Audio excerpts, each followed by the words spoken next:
Hello and welcome to the Arlington Metaphysical Chapel's online Sunday morning sermon series. I'm Reverend Nancy Jones, pastor of the chapel, and I'm glad that you've chosen to join us today. The title of my sermon is The Other Virus.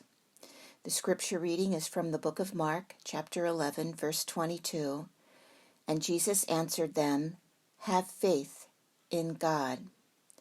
Thus ends the reading of the scripture. Have faith in God.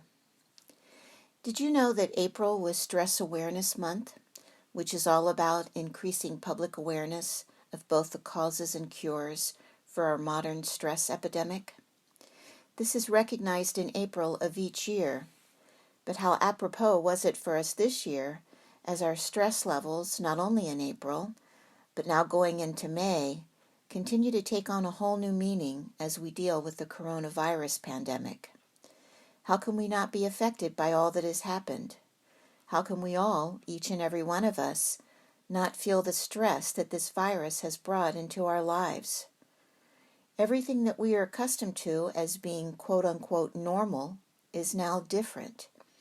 We used to spend our days going out of the house to work, going out to the gym, going out to eat, going out with our families to visit relatives, going out to socialize with friends, going out to play sports, going out to watch sporting events or concerts, going out to shop, going out to the movies, and let's not forget going out to church. Now we're staying in and trying to carry on our lives in the best way we can, alone. The stress that this has put on all of us is unimaginable, or at least it was until the pandemic happened. The scientists and medical care professionals are saying that this is not yet over and that we need to be prepared to take care of ourselves and live by using protective measures like wearing a face mask out and washing our hands every time we come in for the next several weeks or perhaps even months. And also that we need to be prepared for this virus to possibly reoccur later in the year. This is not something that is going to go away, completely away, in the near future. The coronavirus, COVID-19, is going to be with us for a while. I'd just like to say that it's important to know that if you are feeling frustrated or powerless during this time, that's perfectly understandable. It just means that you're like the rest of us. This coronavirus has caused a lot of stress and continues to be a lot for us all to live with.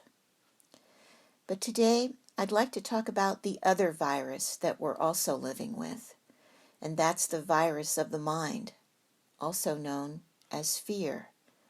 And this virus puts just as much, if not more, stress on us as the coronavirus does. I read a quote recently about fear that pretty much sums it up. Fear does not stop death, it stops life. And worrying does not take away tomorrow's troubles, it takes away today's peace. So today I thought we'd take a look at a few things that might help us deal with this other virus, aka fear. A helpful tool might be to try to connect with the present moment. Look around you. Notice what's going on in your immediate surroundings. Notice the feeling of your feet touching the ground, the weight of your hands in your lap, the quiet hum of your refrigerator, or maybe the ticking of a clock, or the sound of your neighbor's lawnmower outside. Become aware of your current surroundings. Next, try to calm your body. Take a deep breath, which will help reduce your anxiety.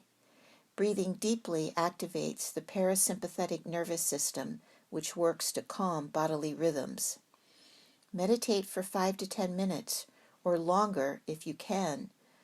Afterwards, take a drink of water, which can help to ease an upset stomach or dry mouth. And then once you've calmed down, get up and take a walk. Walking forward is the exact opposite of wanting to run away. Moving towards something shows you have nothing to fear. And then next, try to get perspective. Imagine you're standing in a dark, unfamiliar room, Fearful of what could be lurking in the shadows, you stumble around, blindly searching for the exit. Not a very pleasant thought, is it? Now imagine you're in this same room, but someone switches on the light. There may be obstacles in your way, but you can now see the exit and your path becomes clear. This is a good analogy for anxious thinking. When anxious thoughts are rattling around in our mind, it's easy to get lost or feel overwhelmed.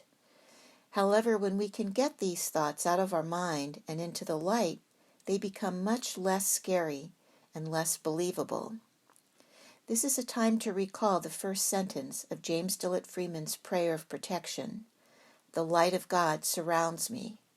Focus on that light. Ask yourself, what's next? Once you've acknowledged your fears, you can walk through the worst-case scenarios and realize how unlikely these are to actually happen. The fear of them happening is always greater than the reality of them happening. Try to bring positivity into balance. It's human nature for us to spend more time and energy on the negative events in our life than we do the positive. But this just keeps us stuck in survival mode. In order to truly thrive, we have to mindfully bring more positivity into our lives. Once we've found a place of calm within, we need to shift our thinking to the positive. Try making a list of 5 things that you're grateful for. There is no wrong answer, and nothing is too small to qualify. To help prevent future anxiety, make this a habit and keep a daily gratitude journal. A friend of mine started a new daily journal at the beginning of the COVID-19 self-quarantine period by writing down 2 things each day that she wanted to accomplish. In one column, she wrote down what she wanted to learn that day.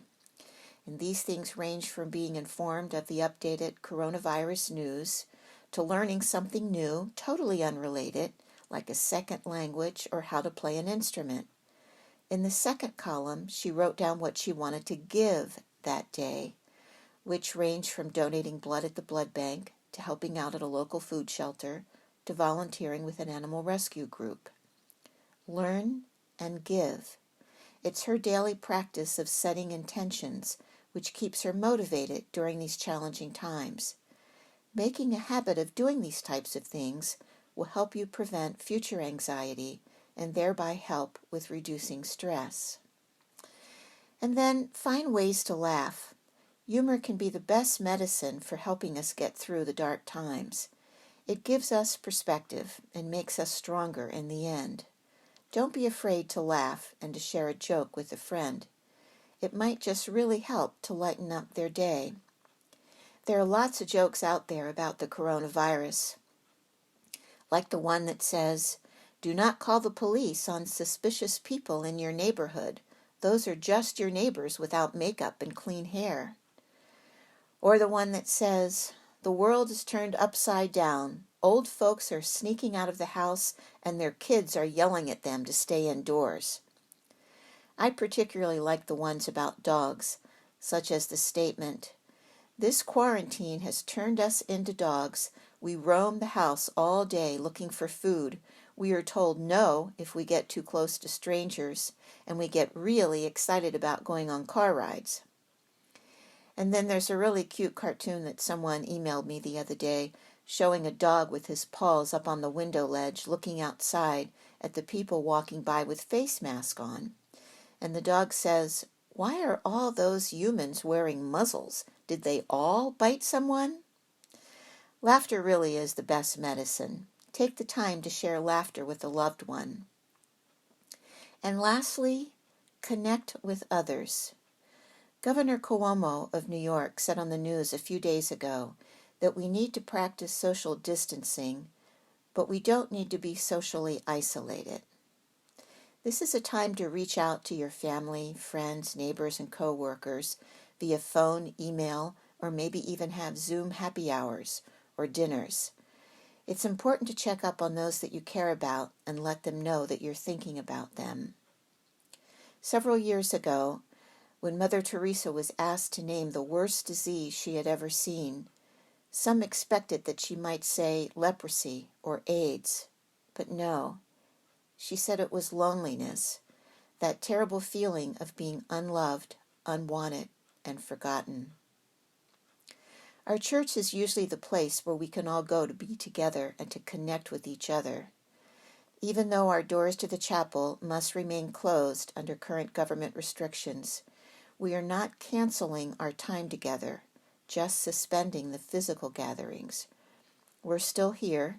We're still sharing sermons on Sundays and also offering meditations during the middle of the week via YouTube. And if you need to reach us, we're only a phone call or email away.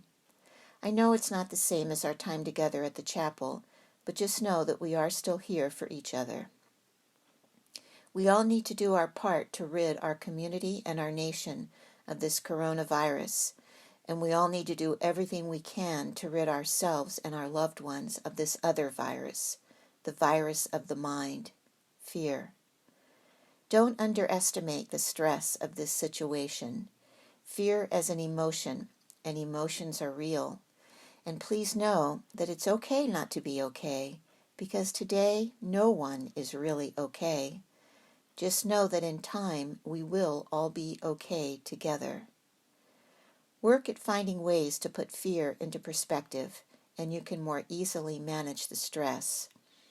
Remember, our thoughts create our reality. It all begins in the mind. Our metaphysical faith teaches us that we believe in personal responsibility. So who's in charge of our health?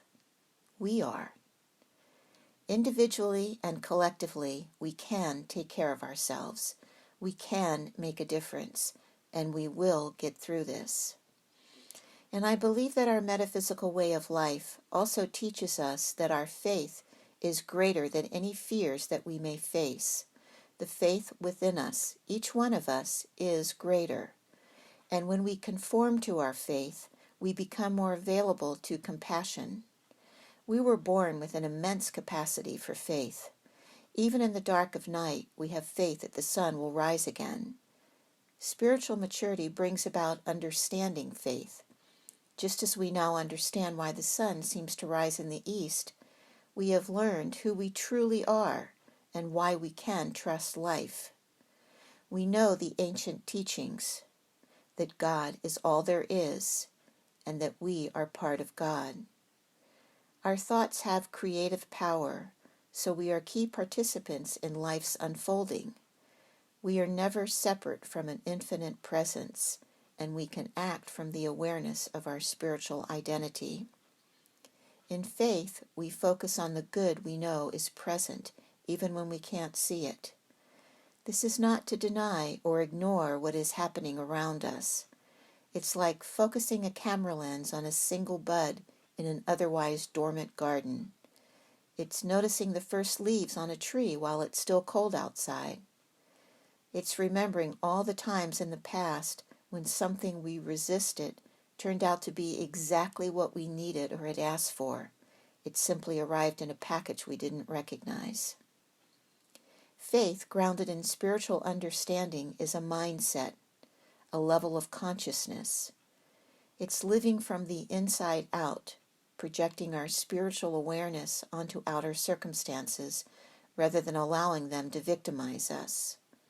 Calling upon our innate power of faith, we can see the world with perfect trust and humility, no matter what is happening in our surroundings. Our spiritual work has prepared us for this challenging time. Let us join together to get rid of both the coronavirus and this other virus, the virus of the mind. I go back to this morning's scripture, Mark chapter 11, verse 22, and Jesus answered them, "Have faith in God." Have faith in God and have faith in the God within. Know that this faith will see you through, and may it be so.